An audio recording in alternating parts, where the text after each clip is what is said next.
Waalaikumsalam warahmatullahi wabarakatuh. Selamat malam para pemirsa TV Asunia. Selamat malam juga para santri putra putri. Malam ini kita telah bersilaturahmi di tempat Bapak Akan Kemenak Kabupaten Banyumas. Beliau Bapak Kiai Haji Dr. Andes Aksin ID MAG, yang dimana kita akan membahas bagaimana persiapan puasa di bulan Ramadan di masa pandemi tahun kedua ini, yaitu bertepatan dengan 1442 Hijriah atau 2021 Masehi. Selamat malam Bapak. Assalamualaikum. Selamat malam, assalamualaikum warahmatullahi wabarakatuh. Waalaikumsalam warahmatullahi Sekali lagi kita umat muslim masuk di bulan puasa Ramadan, di mana bulan puasa Ramadan kali ini yaitu bertepatan dengan tahun kedua kita di masa pandemi, bertepatan di tahun 1442 Hijriah atau 2021 tahun Masehi. Yang ingin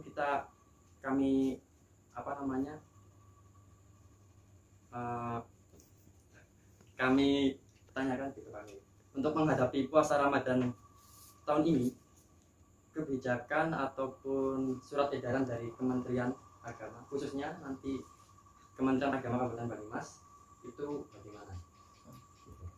Wabarakatuh. Waalaikumsalam warahmatullahi Alhamdulillah, bismillah, alhamdulillah, alhamdulillah. Wassalatu wassalamu ala rasulillah la nabiyya ba'dah. Allahumma sholli ala sayyidina Muhammad wa ala alihi wa sahbihi ajma'in, amma ba'du.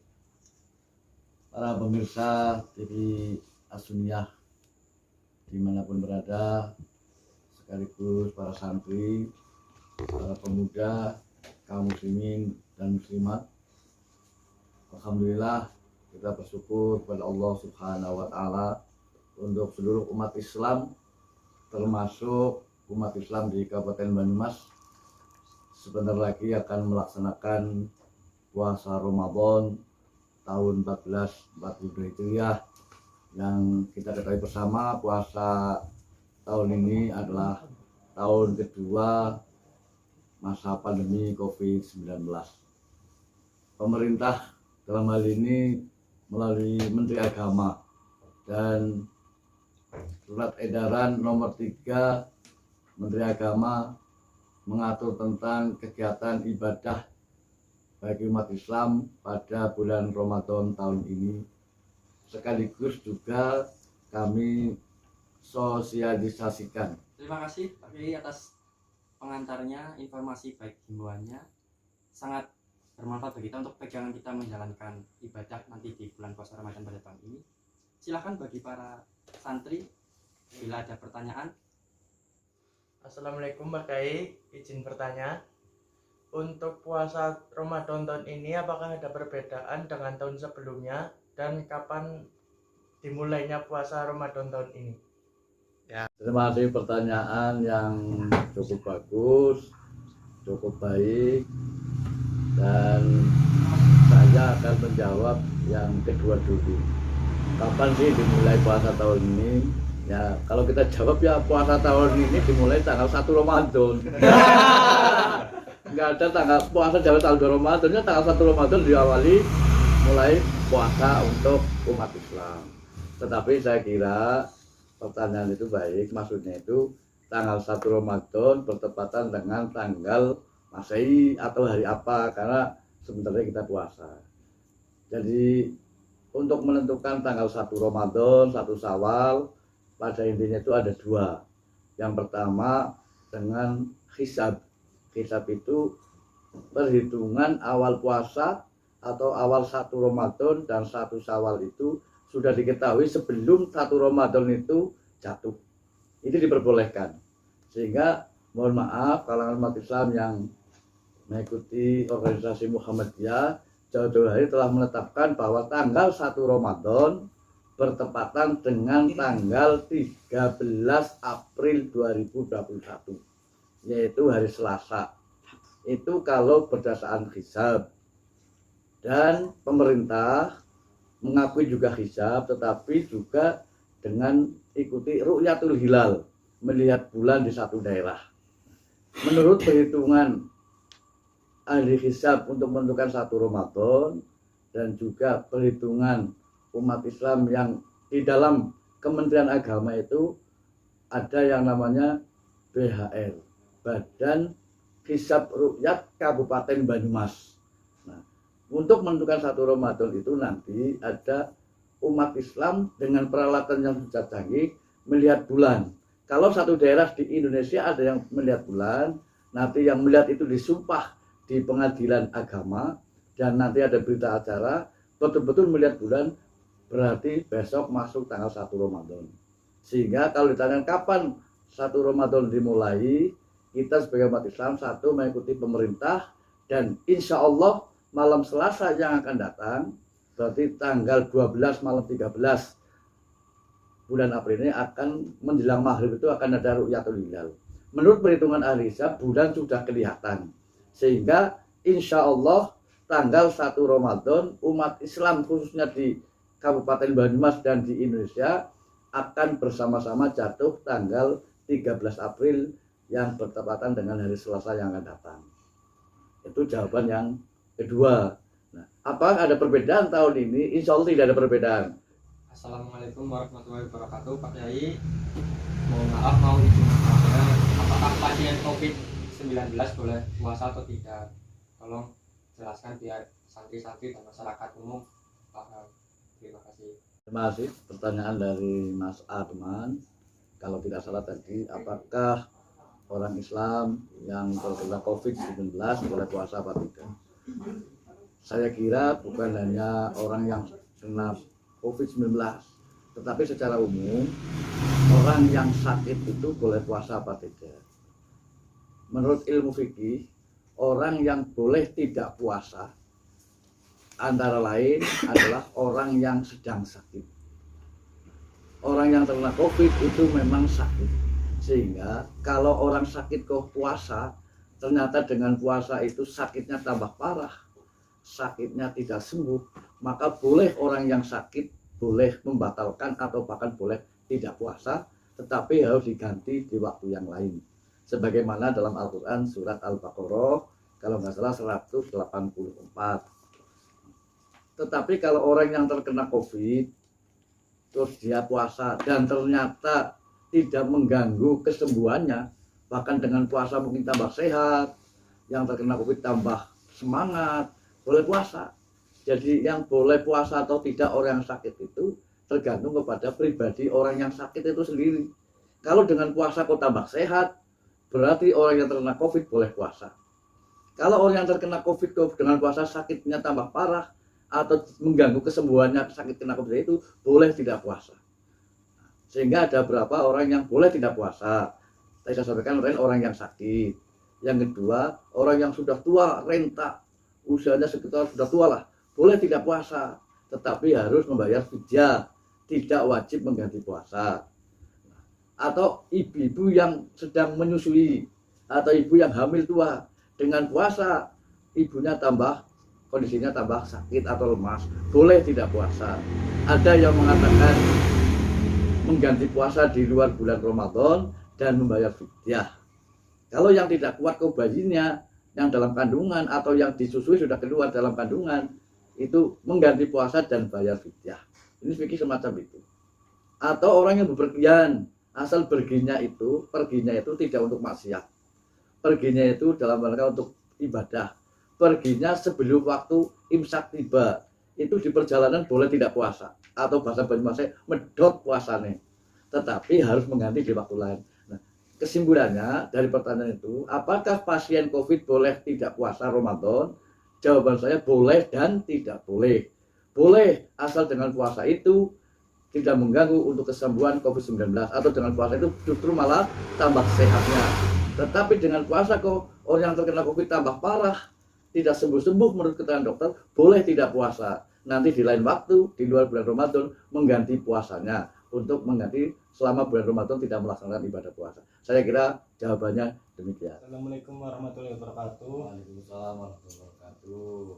Izin bertanya Pak Kiai, apakah vaksinasi COVID-19 bisa membatalkan puasa atau tidak?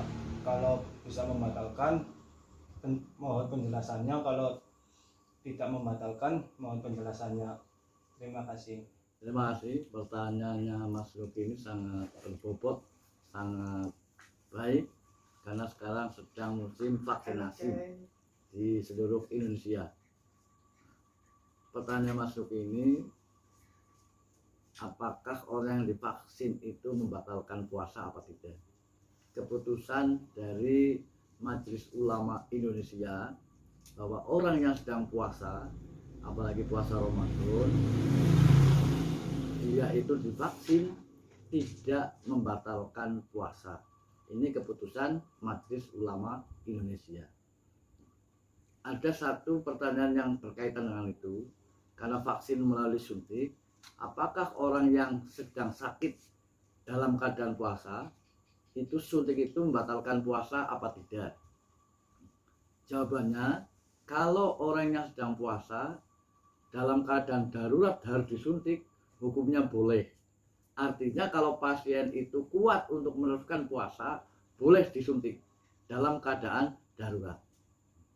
Tetapi tidak dalam keadaan darurat, dia sakit, bisa disuntik malam hari dalam keadaan tidak puasa, bisa disuntik siang hari, berarti tidak darurat. Kalau dia terpaksa disuntik dalam keadaan puasa, ulama itu beda pendapat. Yang pertama mengatakan bahwa orang yang berpuasa disuntik berarti puasanya batal secara mutlak. Yang kedua, pendapat ulama tidak membatalkan puasa secara mutlak, karena sampainya suntikan itu ke dalam tubuh bukan melalui lubang yang terbuka. Nah, lubang yang terbuka contohnya mohon maaf mulut, atau melalui hidung, atau melalui mohon maaf yang lain. Ini masalah suntik, bukannya vaksinasi saja. Nah, pendapat yang ketiga itu diperinci sebagai berikut. Jika suntikan tersebut berisi suplemen atau vitamin, itu sebagai pengganti makanan membatalkan puasa. Mas Luki lagi puasa lapar, luar biasa, lemes, panasan. Terus Mas Luki disuntik suplemen atau berbentuk vitamin. Ini Mas Luki batal. Karena apa? Dengan suntikan itu Mas Luki berarti menambah kekuatan puasa. Padahal nikmatnya orang puasa itu yang dalam keadaan ya haus, ya lapar, ya macam-macam. Itu nikmatnya orang puasa dan pahalanya lebih besar ini. Itu berarti kalau suntikannya suplemen atau vitamin membatalkan puasa. Yang kedua, itu jika tidak mengandung suplemen, orang yang sedang sakit itu disuntik, tetapi suntikan itu berupa obat. Nah, suntikannya bukan suplemen, tapi obat. Itu ada berapa ulama yang mengatakan apabila suntikannya lewat pembuluh darah, maka membatalkan puasa. Contohnya apa? Infus apa ya? Kalau infus kan lewat darah, itu batal puasanya. Infus kan semua sedang suntikan, dimasukkan ke apa ini pembuluh darah, terus akhir suntik itu disuntik, itu membatalkan puasa. Sekarang kalau di rumah sakit itu suntikannya tidak di apa ini di pantat, tapi disuntik lewat selang pembuluh darah, itu namanya apa itu? Infus, itu batal puasanya karena masuk ke pembuluh darah. Nah, yang ketiga itu, yang ketiga itu disuntikannya lewat urat-urat yang tidak mengganggu atau melalui daging, tidak membatalkan puasa. Nah, kalau vaksinasi itu tidak melalui pembuluh darah di tangan, itu yang penting masuk ke daging, itu makanya ulama atau Majelis Ulama Indonesia tidak membatalkan puasa. Kesimpulannya Mas Luki itu dan teman-teman yang lain, para santri, orang yang divaksin pada orang yang sedang puasa, terutama bulan suci Ramadan, keputusan Majelis Ulama tidak membatalkan puasa. Orang yang disuntik karena sakit dan darurat itu boleh. Contoh ada orang puasa tahu-tahu jatuh, harus disuntik, itu ada yang mengatakan boleh. Boleh berarti tidak membatalkan puasa. Kalau suntikannya itu berisi suplemen, vitamin untuk menambah kekuatan tubuh supaya tidak lemes, supaya boleh kuat, membatalkan puasa. Kalau suntikannya itu bukan suplemen tapi obat, asal tidak melalui pembuluh darah atau selang infus, itu tidak membatalkan puasa. Tapi kalau melalui pembuluh darah baik tangan maupun kaki, itu membatalkan puasa. Kesimpulannya itu Mas Luki. Jadi kalau yang vaksinasi tidak membatalkan puasa. Saya kira itu untuk teman-teman semuanya dan para santri dan pemirsa TV Asunia dimanapun berada. Ada yang bertanya lagi? Ini sudah malam, ini sudah setengah jam lebih. Zidan kalau Zidan. Ada tanya Mas Zidan, silakan Zidan tanya.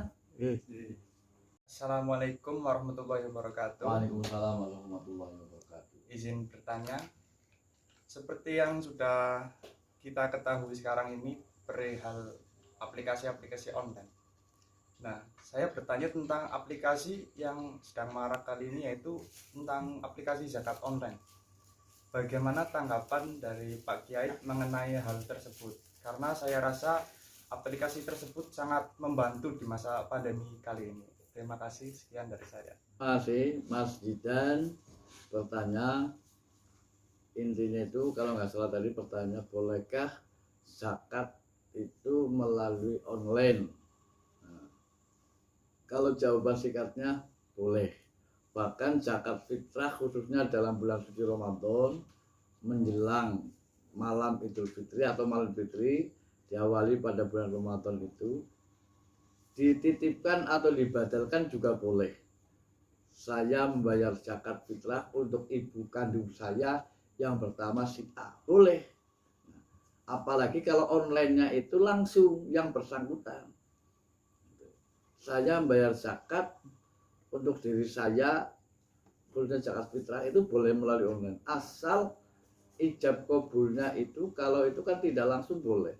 Wong diri saja boleh. Kalau ijab kabul pernikahan tidak boleh melalui online. Ada yang mengatakan begitu.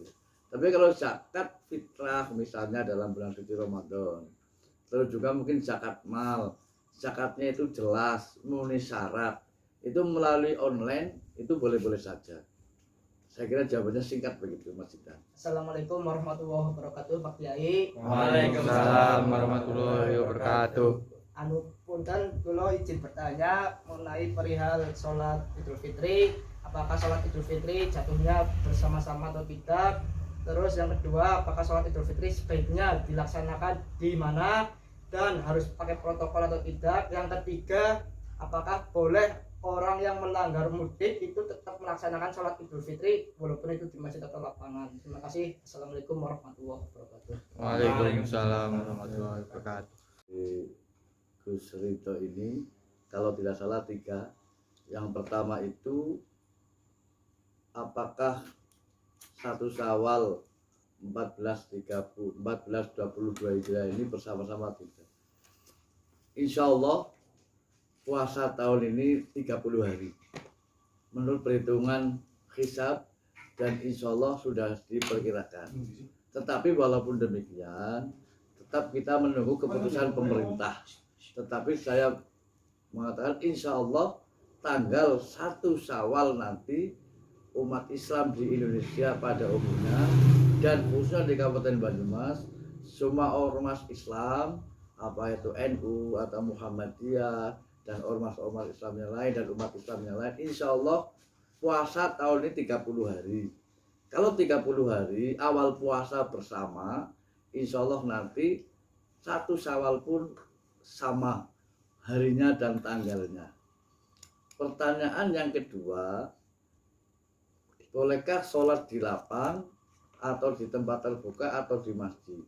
Kedua-duanya boleh. Apalagi sekarang dengan adanya COVID-19 harus tetap menjaga jarak dalam melaksanakan sholat. Kalau di masjid atau di musola, kira-kira kok tidak bisa menampung umat Islam di sekitarnya yang akan melaksanakan sholat Idul Fitri, itu demi menjaga kesehatan diri sendiri dan orang lain, sebaiknya sholatnya di tempat terbuka atau di lapangan, kecuali masjidnya itu atau musolanya itu punya halaman yang luas sehingga bisa menampung jamaah sholat Idul Fitri bagi umat Islam di sekitarnya. Masjidnya penuh, halamannya lebar, dan bisa menampung seluruh umat Islam asal dengan jarak protokol kesehatan itu ya boleh-boleh saja. Tapi demi menjaga kesehatan dirinya sendiri, menjaga kesehatan orang lain, kalau di alam terbuka atau di lapangan yang tempatnya luas, lebar, jaga jarak bisa dilaksanakan, boleh dilaksanakan di lapangan atau tempat terbuka. Saya kira perbedaan itu tidak perlu dipersoalkan, Mas Ridho. Yang dipersoalkan itu yang tidak sholat Idul Fitri.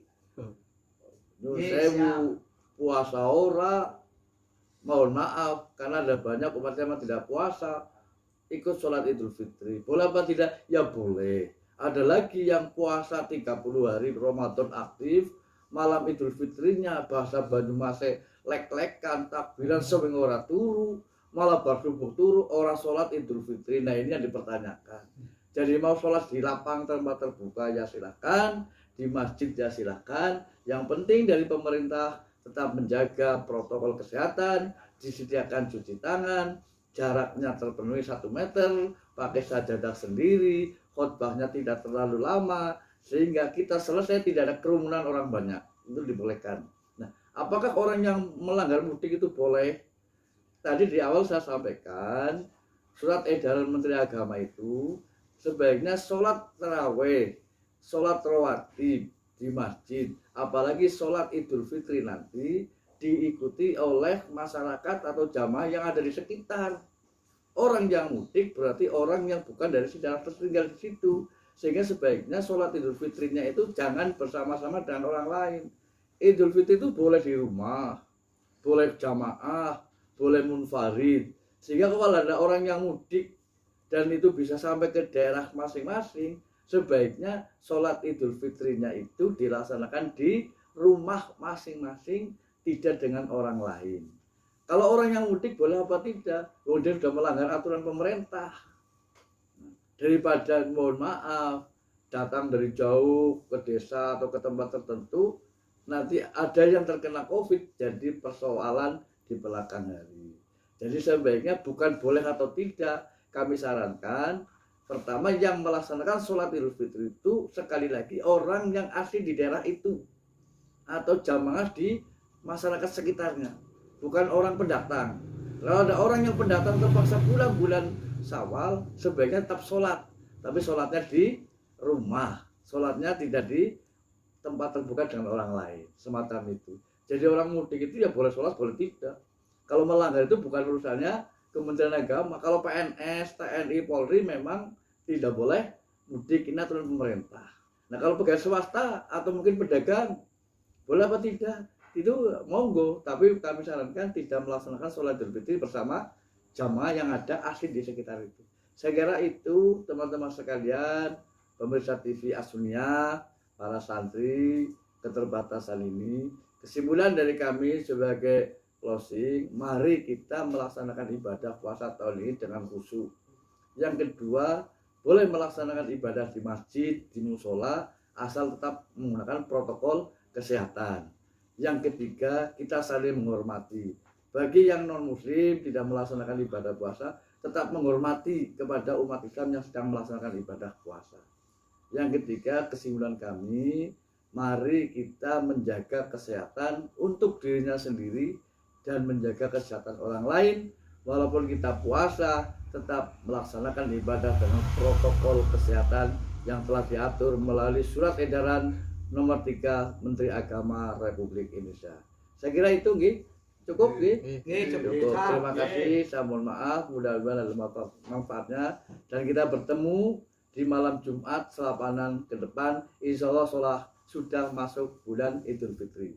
Kami akhiri, mohon maaf, ihdinas siratal mustaqim, cuci tangan sampai bersih. Cukup sekian. Terima kasih. Wassalamualaikum warahmatullahi wabarakatuh. Waalaikumsalam warahmatullahi wabarakatuh. Akhirnya kita sampai di penghujung acara pada pengajian malam hari ini.